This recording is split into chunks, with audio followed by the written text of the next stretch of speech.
Le nom de Dieu est mon héritage. Leçon 184.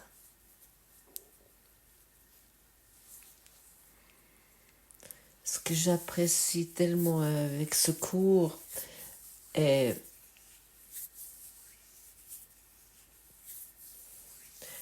qu'il nous montre nos problèmes, il nous communique clairement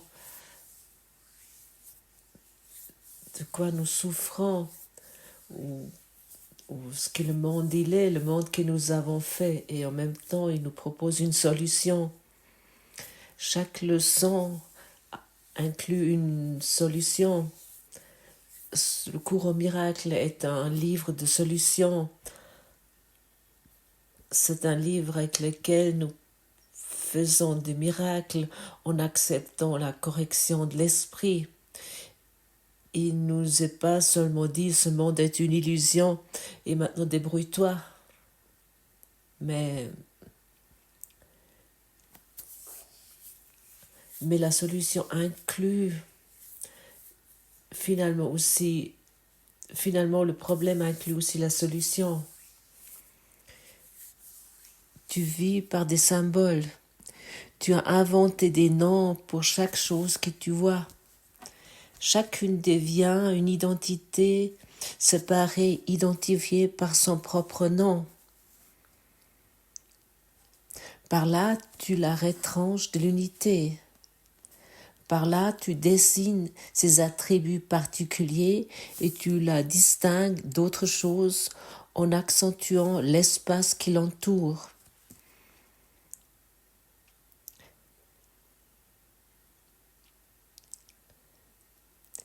Et tu poses cet espace entre toutes les choses auxquelles tu donnes un nom différent, tous les événements en fonction du lieu et du temps, tous les corps qui sont salués par un nom. Et qu'est-ce qui est l'espace qui nous mettons entre chaque chose? C'est notre monde. Et qu'est-ce qui inclut l'espace? L'idée de la séparation. L'espace a besoin du temps. C'est nous qui avons fait l'espace et le temps avec notre imagination, avec nos idées, avec l'espace. Sans l'espace, il n'y a pas le temps. Et sans le temps, il n'y a pas l'espace.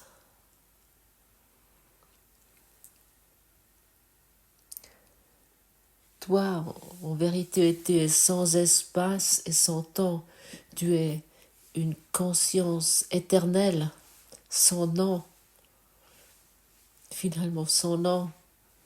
Nous utilisons ici des symboles, nous utilisons ici des noms pour indiquer vers ce qui n'a pas de nom.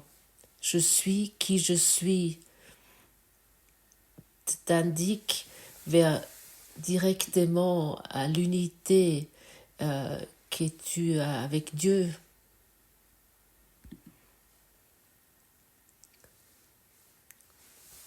Je suis parce que tu es nous indique que nous existons sans temps ni espace.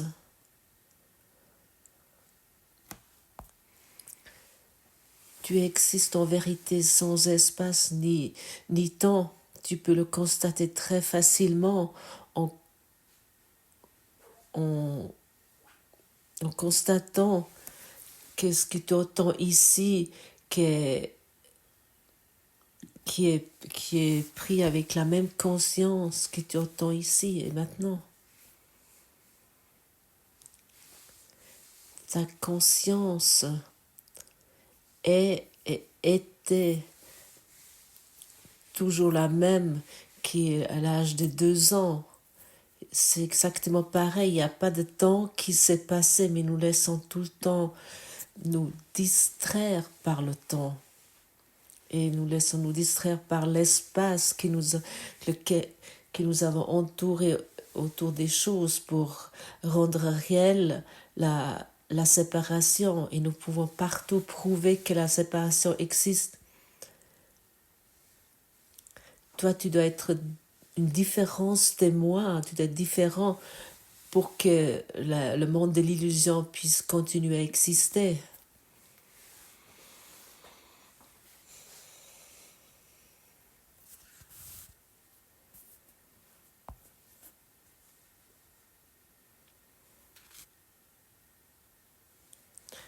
Tu as perçu maintenant cette pause où il n'y a pas eu de mots.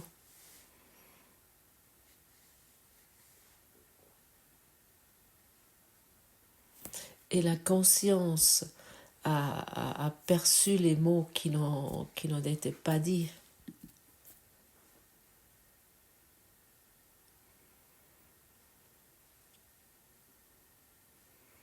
Je suis qui je suis et sans temps ni espace.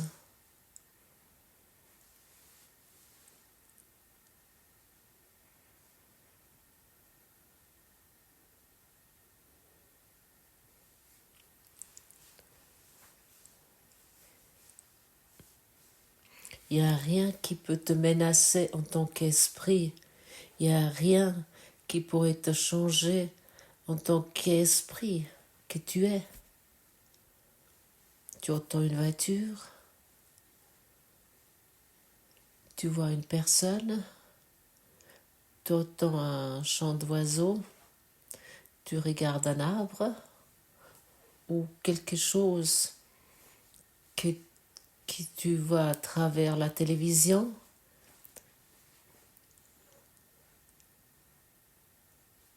Qu'est-ce qui est conscient de ces choses-là? C'est uniquement le soi, ce seul soi qui existe au-delà du temps et au-delà de l'espace.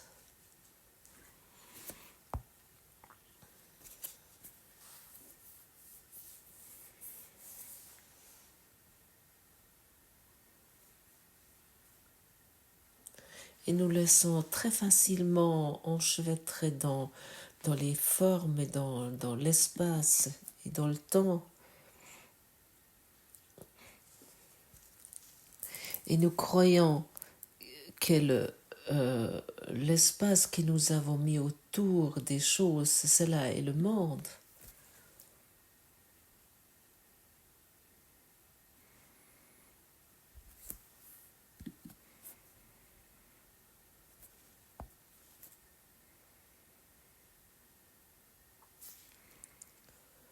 Pour quelle raison nous nous sommes trouvés ici, dans cette phase de développement? Nous nous agrandissons nos horizons, nous sommes rencontrés pour reconnaître nos blocages. Nous abandonnons nos blocages, même si c'est que pour peu de temps, pour expérimenter le sentiment de la libération, et nous allons expérimenter le sentiment de la conscience. Cela se passe lorsque les blocages sont enlevés et nous nous trouvons ensemble pour agrandir la motivation vers la liberté et plus intensivement tu te exerces, ou dit autrement, plus souvent que tu te permets l'expérience qu'il n'y a pas d'espace ni du temps, plus forte ta motivation vient et tu commences à voir les choses de plus en plus clairement.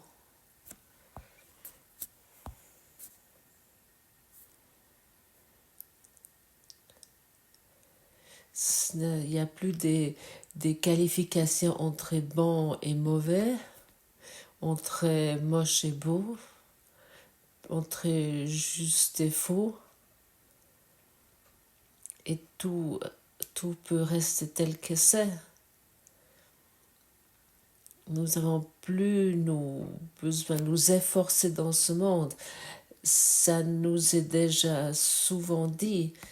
Tu vis avec l'aide des symboles.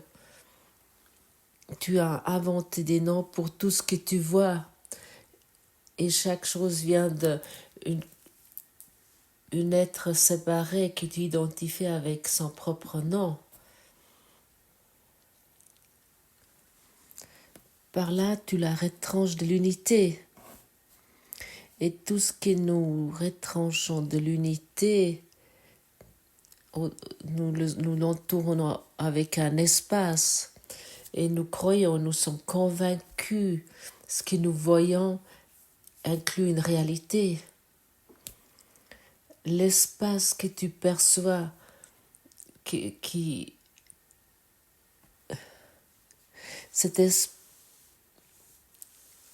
cet espace que tu vois distingue toutes choses les uns des autres et le moyen par lequel la perception du monde s'accomplit. Tu vois quelque chose où il n'y a rien et tu ne vois rien aussi où il y a l'unité, un espace entre toutes choses et toi. Ainsi, tu penses avoir donné la vie dans la séparation. Par cette division, tu penses être établi comme unité qui fonctionne avec une volonté indépendante. Et autant que nous croyons que le monde que nous voyons, que le monde soit réel, nous croyons vraiment que nous vivons avec une volonté indépendante.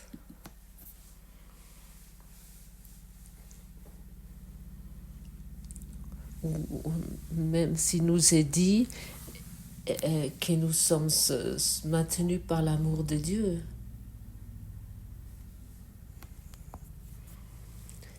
Et chacun qui croit qu'il existe à travers d'une volonté indépendante, parce que les décisions qu'il prend, il prend parce qu'il croit qu'il peut estimer le monde, il peut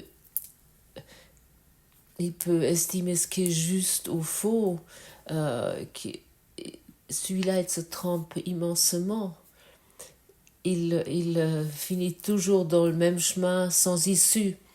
Et il ne se rend pas compte que c'est encore et encore un autre chemin sans issue.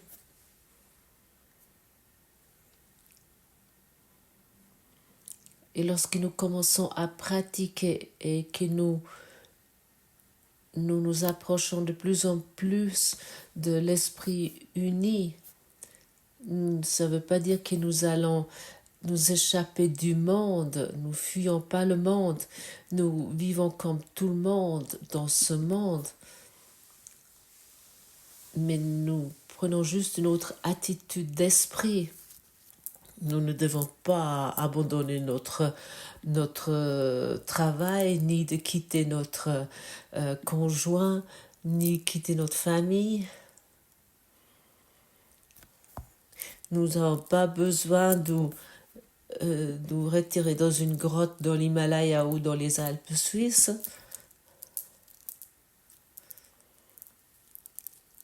Mais bien sûr, il peut avoir malgré ça des changements dans notre style de vie. Parce que notre signature énergétique n'est plus la même et n'est pareille que les signatures énergétiques d'autres personnes ou dans les situations où nous nous trouvons. Et indépendamment de ça, où nous nous trouvons, il y a une façon de vivre dans ce monde qui n'est pas d'ici, même si ça paraît ainsi. Dans ce monde, mais pas de ce monde. Mais ça veut dire que nous ne faisons rien de particulier de nous.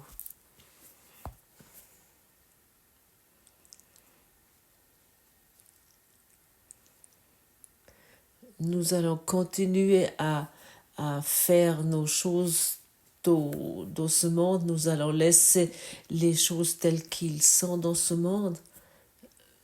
Mais nous acceptons les changements en même temps. Et nous ne laissons plus nous forcer dans quelque chose par quiconque. Nous ne laissons plus forcer la main. et nous faisons plus les choses pour gagner de l'argent ou pour payer notre loyer, mais nous faisons toutes les choses dans le service de l'unité. Parce que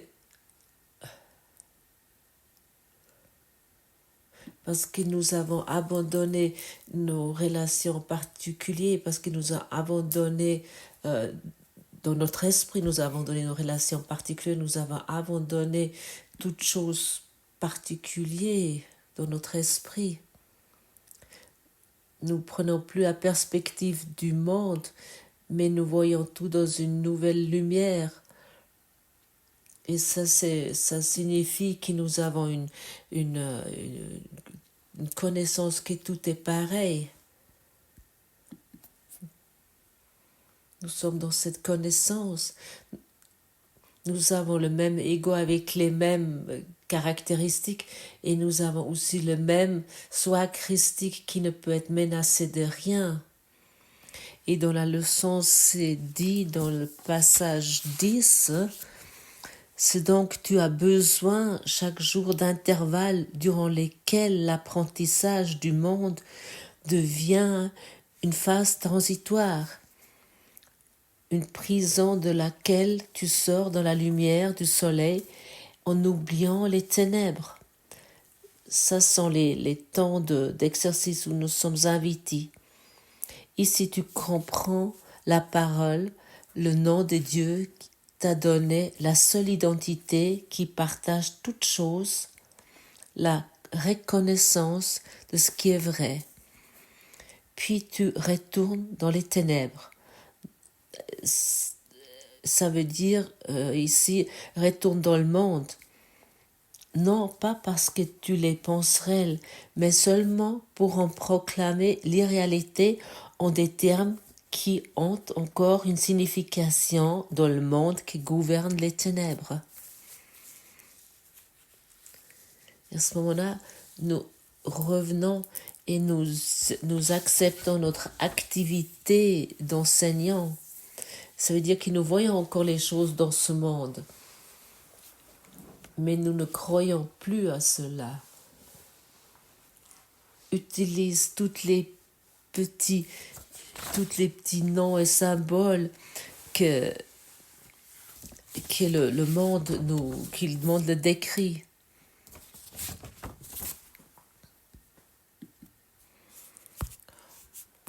Utilise tous les petits noms et symboles qui dérivent le monde des ténèbres. Mais ne les accepte pas comme ta réalité. Le Saint-Esprit les utilise tous, mais il n'oublie pas que la création a un seul nom, une seule signification, une source indivisée qui unifie toutes choses en elle-même.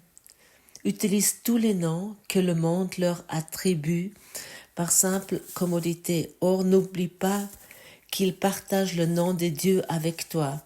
Tu vois, ce cours en miracle est plein de mots, plein de symboles, plein de lettres.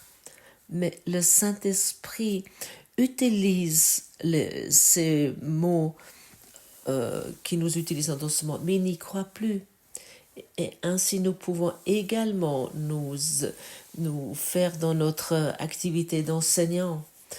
Nous utilisons les mots, mais nous ne croyons plus à cela. Il y a des symboles de la maladie, de la souffrance qui vont apparaître, ou du manque, mais nous n'y croyons plus. Ça signifie que si quelqu'un vient vers nous et qui nous raconte sa maladie, nous le corrigeons dans notre esprit. Nous ne voulons pas l'effrayer avec les mots. Il n'y en a pas de maladie, tout cela est une illusion. Et nous voulons les choses, et ça c'est l'activité d'enseignant, nous voulons les corriger dans notre esprit. Et ces symboles, s'ils sont à corriger, pour que ces symboles ne sont plus notre vérité. Et ainsi Jésus l'a fait, qui a parlé à travers le Saint-Esprit, qui a vécu à travers le Saint-Esprit, il a fait tout ce qu'il a fait. il a encore vu les projections d'autres, mais il a plus cru dans cela. Il a perçu encore les projections de culpabilité qui étaient sur lui, mais il n'a plus cru en elle. Il semblait qu'il était dans ce monde, mais pas de ce monde. Il s'est reconnu comme l'esprit pur qu'il est, et ainsi son corps ne pouvait plus expérimenter la douleur.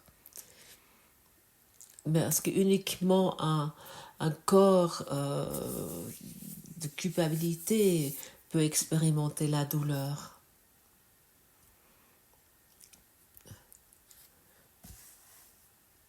Uniquement quelqu'un qui croit à l'espace avec lequel il a entouré les choses peut expérimenter la séparation et peut expérimenter toute la douleur qu'il a fait, toute la souffrance. Je suis qui je suis nous amène à la maison. Et je suis parce que tu es. Ça nous laisse reconnaître que nous sommes un esprit uni. Nous ne pouvons pas être séparés.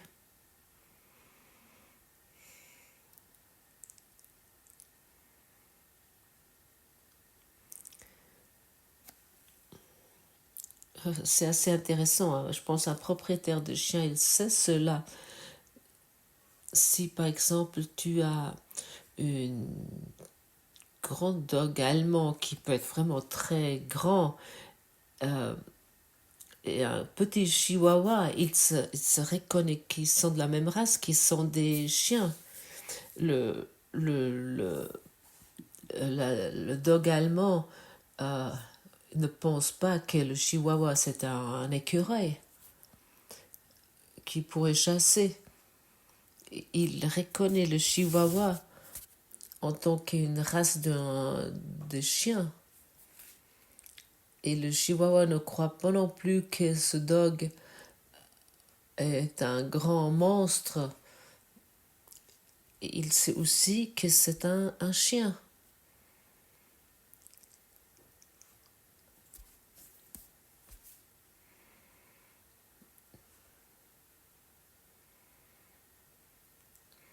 Et comme nous avons cru à la séparation, et nous ne pouvons plus le voir en tant qu'unité, nous croyons que l'autre est une menace.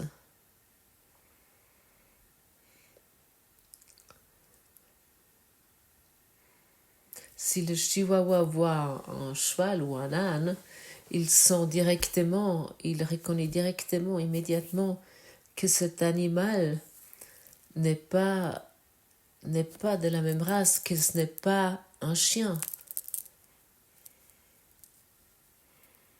Et autant que nous croyons que nous sommes des corps séparés humains, nous ne pouvons pas comprendre que nous sommes en vérité d'êtres d'esprit, d'êtres de lumière,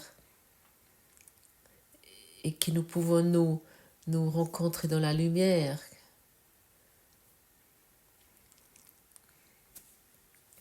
Nous voulons maintenant déposer tous les symboles qui avec une seule utilité pour nous expliquer, nous expérimenter comme séparés, pour que nous nous reconnaissions nouveau dans cette lumière d'unité. Si Dieu n'a pas de nom et toi en vérité n'as pas de nom, à ce moment-là c'est vraiment très pénible de développer des millions de noms pour continuer à donner foi à cette séparation. Toi, tu es Pierre, tu es Paul, toi, tu es Marie, et puis moi, je suis Joseph. Et ça, c'est un caillou, et ça, c'est un arbre, et ça, c'est un dauphin, et ça, c'est un requin, ça, c'est un chien, et ça, c'est un cheval, ça, c'est un oiseau, et ça, c'est une souris. Et ça, c'est un ver de terre. Et ça, c'est un caillou. Tu vois à quel point c'est pénible de maintenir ce monde rêvé où rien n'a de signification. Le 101, rien ce que je vois dans cette pièce n'a de signification. Mais moi, j'ai donné à toute chose la signification qu'ils ont pour moi. Et si je reprends à nouveau la signification que ça avait pour moi, à ce moment-là, tous nos efforts de rêver de nouveau ce monde, de faire ça chaque instant, à ce moment-là, ça va vraiment pouvoir disparaître. Qu'est-ce que ça veut dire si je dis tu rêves ce monde à chaque instant de nouveau? À quel moment un rêve existe? Uniquement maintenant? À quel moment le monde de symboles existe auquel que tu crois? Uniquement maintenant, à cet instant. Et pour cette raison, il n'y a pas de passé, il n'y a pas d'avenir, mais uniquement une perception de différentes formes, de différents symboles, de différents mots auxquels nous croyons.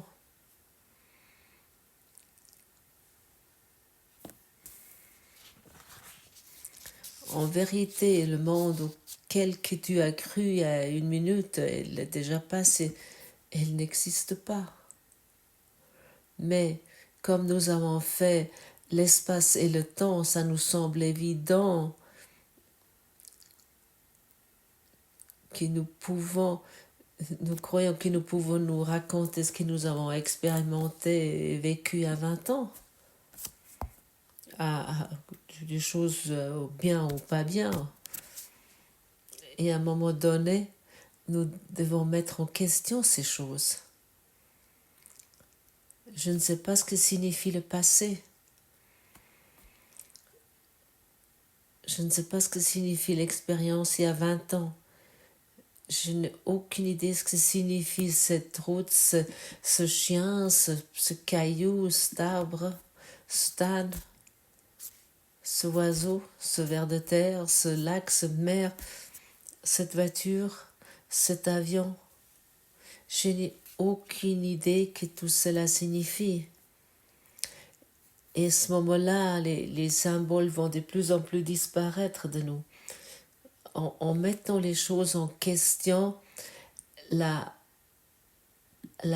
vision de Christ peut se montrer dans notre esprit.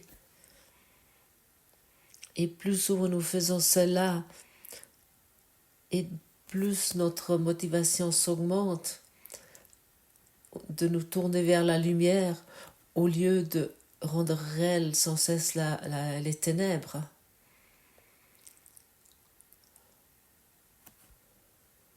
Nous pouvons, dans ce rêve, être encore existantes en tant que soi-disant corps, mais nous n'avons plus la même intention là-dedans. Nous ne savons plus aussi préoccupés parce que nous avons enlevé la signification aux choses. Regarde ton conjoint et dis-lui, je n'ai aucune idée de ce que tu signifies. Regarde tes parents et regarde tes enfants. Regarde l'étoile, la lune et le soleil. Regarde ta voiture. Regarde tous tes biens d'un appartement et découvre que tu ne sais pas que signifie quoi que ce soit. Rien ce que je vois dans cette pièce signifie quoi que ce soit. Pratique. Continue à pratiquer. Je suis qui je suis. Je suis parce que tu es. Et commence à sentir ce qui inclut cette leçon. Et reviens de nouveau et commence ton activité d'enseignant en en exprimant la vérité dans chaque chose, tu te corriges toi et ainsi tu corriges le monde. Et parfois, ça nécessite des mots et parfois c'est utile de prononcer des mots selon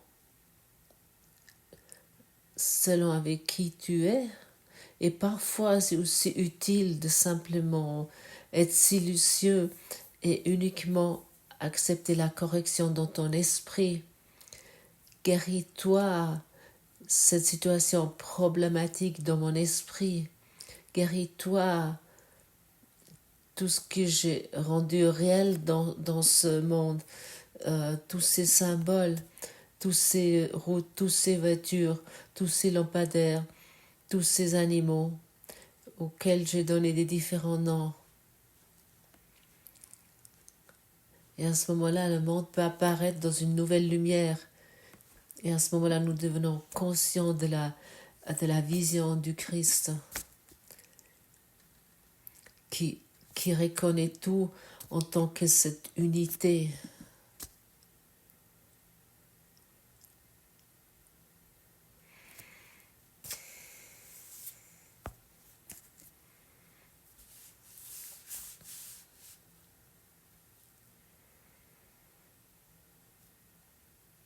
Être conscient pour le silence, le calme, ainsi que pour les mots. Et tout ce qui est